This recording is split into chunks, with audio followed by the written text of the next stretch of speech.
யூன்ஸ் அங்க இருந்துட்டு ரொம்ப சீக்ரெட்டா ஏதோ வேலை பார்த்துட்டு இருக்க மாரியே இருக்கு. அவங்க அங்கருந்தே குயின்ஸ் டிபார்ட்மெண்ட்ட பார்த்துட்டு ஹாங்குக்கு கால் பண்ணி பேசுறாரு.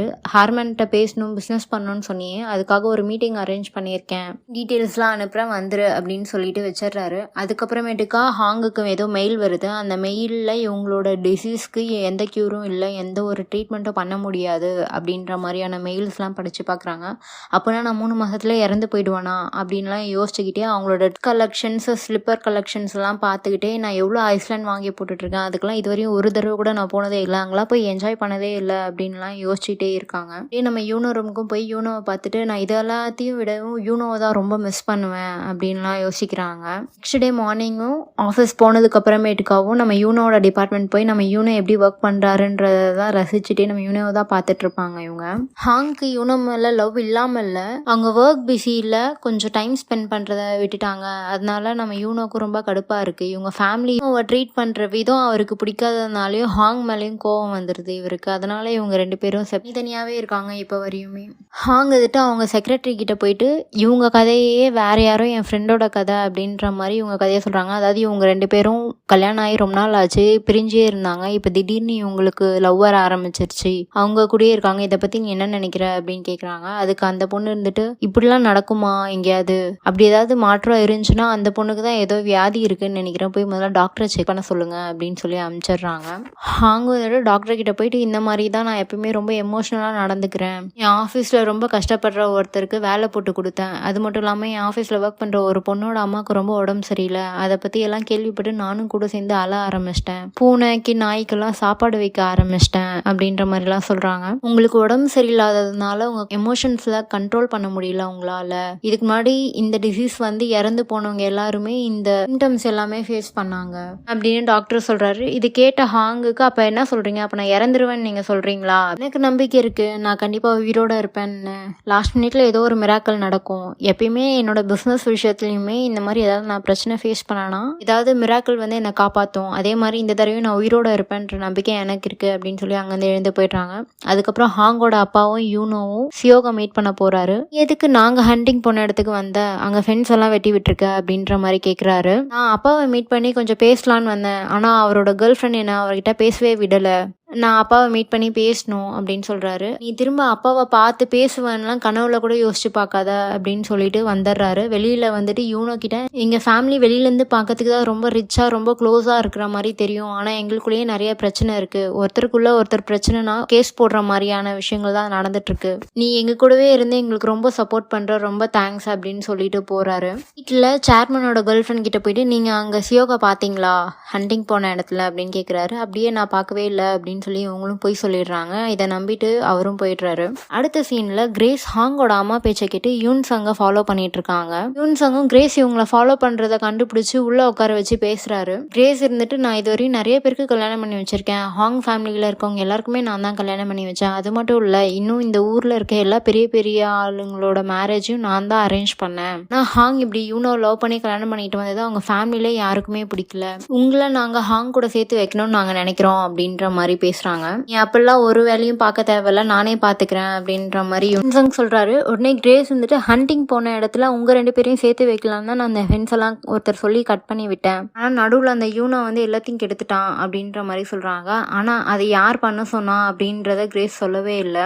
நெக்ஸ்ட் சீன்ல யூனோவும் அவரோட ஃப்ரெண்டும் உட்காந்து பேசிட்டு இருக்காங்க. பேசிட்டு இருக்கும் போது சொல்றாரு, நான் ஹாங்க காப்பாத்தினதுக்கு அப்புறம் தான் அவங்க ஃபேமிலியில எல்லாரும் என்ன மதிக்கிறாங்க, எல்லாரும் என்ன ரொம்ப ஸ்பெஷலா ட்ரீட் பண்றாங்க அப்படின்னு சொல்றாரு. சூப்பர்டா, இப்படியே மெயின்டைன் பண்ணிக்கோ, இதுக்கு மேல இந்த 3 மாசமும் இதே மாதிரி நடந்துக்கோ, அப்பதான் நீ இம்ப்ரெஸ் பண்ணி அவங்க வெளியில இருக்கிறதையும் மாத்த முடியும் அப்படின்னு சொல்றாரு. அவங்க எழுதி வச்சிருக்க வில்ல மாத்தணுன்ற அவசியம்லாம் எனக்கு இல்லடா, எனக்கு அந்த ஃபேமிலியில விட்டு நிம்மதியா வெளியில வந்தா போதும்னு இருக்கு இப்போதைக்கு அப்படின்னு சொல்றாரு. அதை கேட்ட அவர் ஃப்ரெண்ட் வந்துட்டு, நீ லூசு மாதிரி யோசிக்காத, இப்போ போடுற மாதிரி காஸ்ட்லியான ட்ரெஸ், காஸ்ட்லியான வாட்ச், இந்த சாப்பிட்ற ரெஸ்டாரண்ட்ல திரும்ப வந்து சாப்பிட முடியும்னு நினைக்கிறியா, நீ திரும்ப உங்க ஊருக்கு போனாலே யாரும் ஒன்ன மதிப்பாங்களானே தெரியல அப்படின்னு சொல்றாரு. இது எல்லாத்தையும் யோசிச்சு பார்க்குற நம்ம இவன் சொல்கிறதும் கரெக்டு தான் அப்படின்ற மாதிரி நினைக்கிறாரு. நெக்ஸ்ட் சீனில் யூனோட அண்ணா ஊரில் ஜிம் வச்சிருக்கிறாரு. அதோட ஃபோட்டோஸு அந்த ஜிம்மை தான் காமிக்கிறாங்க. அந்த ஜிம்மில் ஜாயின் பண்ணுறதுக்காக ஒரு சின்ன பையன் வரான். வேறு யாருமே அங்கே இல்லை ஜிம்மில்.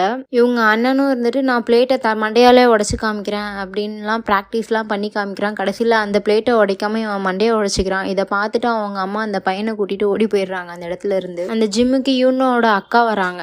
இப்படியே போயிட்டு இருந்துச்சுன்னா நம்ம நிலைமை ரொம்ப மோசமாயிடும். ஜிம் வச்சிருக்க இடமும் நான் பார்லர் வச்சிருக்க இடமுமே ஹாங்கோடது தான். அவங்க நமக்கு ரெண்ட்டு கொடுத்தனால தான் நம்ம பொழப்பு இங்கே ஓடிட்டு இருக்கு. இவன் அசால்ட்டா டிவோர்ஸ் பண்ணிட்டு போயிட்டா அதுக்கப்புறம் நம்ம நிலைமை என்ன ஆகுறது அப்படின்ற மாதிரி பேசிட்டு நம்ம 2 பேருமே ஹாங் கிட்ட போய் மீட் பண்ணி பேசிட்டு வரலாம். டிவோர்ஸ்லாம் பண்ணாதீங்கன்னு பேசிட்டு வரலாம். இவனுக்கு ஒன்றும் தெரிய வேணாம் அப்படின்னு சொல்லிட்டு அங்கேருந்து கிளம்பி போறாங்க. இவங்க 2 பேரும் ஹாங்கோட ஆஃபீஸ்க்கு வந்துட்டு ஹாங்கோட செக்ரட்டரி கிட்ட நாங்கள் இப்போ ஹாங் கிட்ட பேசணும் அப்படின்ற மாதிரி சொல்றாங்க. நீங்கள் அப்பாயின்மெண்ட் போட்டிருக்கீங்க, அப்பாயின்மெண்ட் போட்டால் தான் ஹாங்கை மீட் பண்ண முடியும் அப்படின்ற மாதிரி இவங்களும் சொல்றாங்க. நாங்கள் யாருன்னு தெரியாமல் நீங்கள் பேசிட்டு இருக்கீங்க அப்படின்னு சொல்லி அவங்களோட வெட்டிங் ஃபோட்டோலாம் காமிச்சு இதோ பாருங்க நான் யூனோவோட அக்காவும் அண்ணனும் இவனும் நானும் தான் அவங்க அக்கா அண்ணா, எங்களை வெளில விடுங்க, நாங்கள் அவங்க கிட்ட பேசணும் அப்படின்ற மாதிரி இவங்க சொல்லி பேசிட்டு இருக்காங்க. அந்த வழியாக வந்த ஹாங்கி இவங்களை பார்த்து கண்டுபிடிச்சி இவங்க இங்கே என்ன பண்ணுறாங்க அப்படின்னு சொல்லி அவங்க கிட்ட பேசிட்டு இருக்காங்க. இல்லை நான் அவங்க கிட்ட பேசுறதுக்காக தான் வந்தோம், நாங்கள் வந்த விஷயம் யூனோ கூட தெரியாது அப்படின்னு சொல்கிறாங்க. உடனே இவங்களை கூட்டிகிட்டு போய் மீட்டிங் ஹாலில் உட்கார வச்சு பேசுகிறாங்க. என்ன விஷயம் அப்படின்னு சொல்லி கேட்குறாங்க. அவங்க சொல்கிறதுக்கு முன்னாடியே நம்ம ஹாங் வந்துட்டு சாரி நான் பண்ணது தப்பு தான், அவரோட பர்த்டே கூட நான் விஷ் கூட பண்ணலை, இங்கே கொஞ்சம் வேலை இருந்ததுனால என்னால் பேச முடியல அவர்கிட்ட, நான் பண்ணது தப்பு தான், அதுக்காக நீங்கள் 2 பேரும் ஊர்லேருந்து வந்தீங்களா அப்படின்ற மாதிரி கேட்குறாங்க.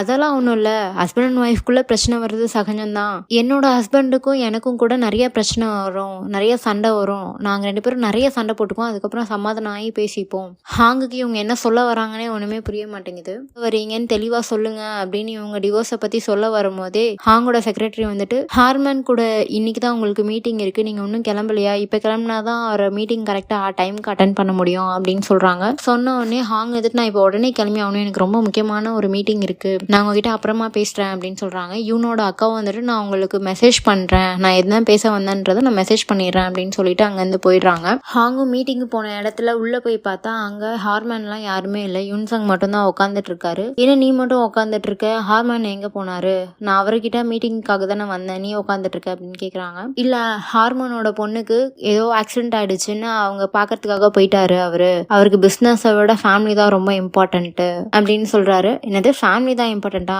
அதுக்கு தான் 4 கல்யாணம் பண்ணிட்டு திரியிறாரா அவரு அப்படின்ற மாதிரி கேட்டுட்டு நான் அவர்கிட்ட என்னோட பில்டிங் பிளான்ஸ் எல்லாம் காமிக்கலான்னு வந்தேன், இப்படி ஆயிடுச்சு அப்படின்றாரு. எதுவும் நல்லதுக்கு தான், ஹார்மனுக்கு எந்த மாதிரியான பில்டிங் பிளான்ஸ்லாம் பிடிக்கும்னு எனக்கு தெரியும், நான் இந்த தடவை இவனோட பிளான்ஸை பார்த்துட்டு நான் ஏதாவது சஜஷன் சொன்னால் நீ அடுத்த டைம் அதை மாற்றிட்டு அவர்கிட்ட வந்து காமி அப்படின்ற மாதிரி யூன்சங் சொல்கிறாரு. நெக்ஸ்ட் சீனில் யூனோ ஆஃபீஸ் வந்துடுறாரு. ஆஃபீஸில் இருக்கும்போது ஹார்மன் மீட்டிங் போனதையும் அந்த இடத்துல ஹார்மன் இல்லை யூன்சங் மட்டும்தான் இருக்காருன்ற விஷயத்தையும் நம்ம யூனோ கிட்ட சொல்கிறாரு. இதை கேட்ட ஷாக்கான நம்ம யூனோ அடுத்த ஷாக் அவருக்கு வெயிட்டிங்கில் இருந்துச்சு. அதாவது உங்கள் அக்காவும் உங்கள் அண்ணனும் ஹாங்கை மீட் பண்ணுறதுக்காக வந்தாங்க, 2 பேரும் பேசிட்டு போனாங்க ஹாங்கை மீட் பண்ணி அப்படின்னு சொல்கிறாரு. இதை தெரிஞ்ச யூனோ ஐயோ இவங்க டிவோர்ஸ் பற்றி ஏதாவது பேசியிருக்க போகிறாங்க அப்படின்னு யோசிச்சுட்டே அவங்க அக்காவுக்கு கால் பண்ண ட்ரை பண்ணுறாரு. இந்த பக்கம் அவங்க அக்கா என்ன பண்ணுறாங்கன்னு பார்த்தீங்கன்னா ஊருக்கு போகிறதுக்கு முன்னாடியே உட்காந்து மெசேஜ் அனுப்புகிறாங்க ஹாங்குக்கு. நீ எதுவும் கவலைப்படாத, நீங்கள் டிவோர்ஸ் பற்றிலாம் எதுவும் யோசிக்காதீங்க அப்படின்ற மாதிரியெல்லாம் சொல்கிறாங்க. மெசேஜ் டைப் பண்ணுறாங்க. டைப் பண்ணிவிட்டு அவங்க ஹாங்குக்கு அனுப்பியும் விட்டுடுறாங்க. அதுக்கப்புறம் யூனோ கால் அட்டன், உன்னோட டிவோர்ஸ் பற்றி பேசுறதுக்காக தான் நாங்கள் வந்தோம், ஹாங்குக்கு நாங்கள் மெசேஜ் அனுப்பிட்டோம், எங்களால் நேரில் அதை பற்றி தெளிவாக பேச முடியல, அதனால நாங்கள் மெசேஜ் ஆல்ரெடி